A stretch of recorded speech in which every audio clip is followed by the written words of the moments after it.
I think about this a lot. I think scalability is just, and what we mean by scalability is if you have a particular model, it's one thing to do it with, say, one teacher. Can you do it with the staff? Can you do it with the chain of schools? Can you do it with the school system? You say at scale, teaching must be a job that can be done well and competently by people of average sentience and talent. That is who we have in our classrooms and all we are likely ever to have. One of the claims that's made is, no, what we need to do is get the best.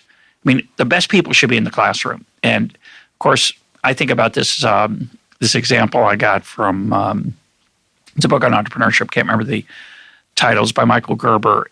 His insight, which is a brilliant insight, is that the reason McDonald's is successful is that it doesn't require a fabulous, talented manager to run it.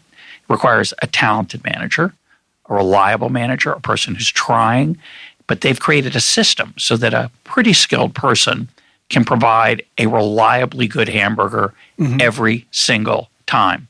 You don't want a system that gives scope for the genius of the manager, unless you got a lot of them. And by definition, you don't have a lot. Right. So I think what's impressive potentially about what this model is that this insight, and talk about it, is that you don't want to rely on the best and the brightest in any field. Forget teaching is easy to pick on as an example, but in any field, you want to make sure that you need a lot of these folks. You're not going to have a lot of talent by definition. 3.7 million. It's a big number.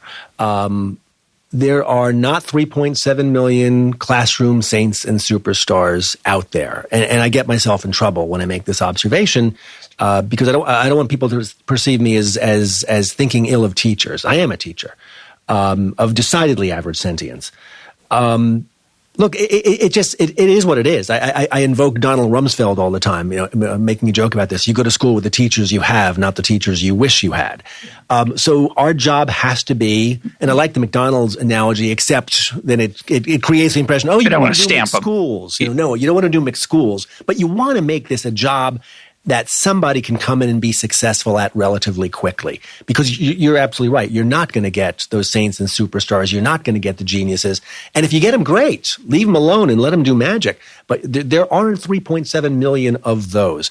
I think this is where we're just missing the boat in the education reform world, because we are either nervous about condescending to teachers.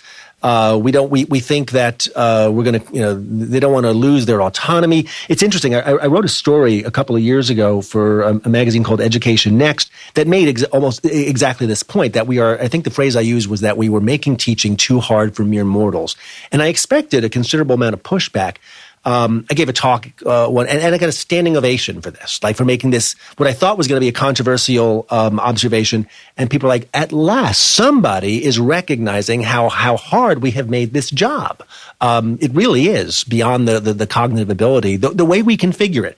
That not only are you going to design your lessons on your own, you're going to differentiate for every skill and need in your classroom, et cetera. It is literally beyond the ability of ordinary people to do this job competently.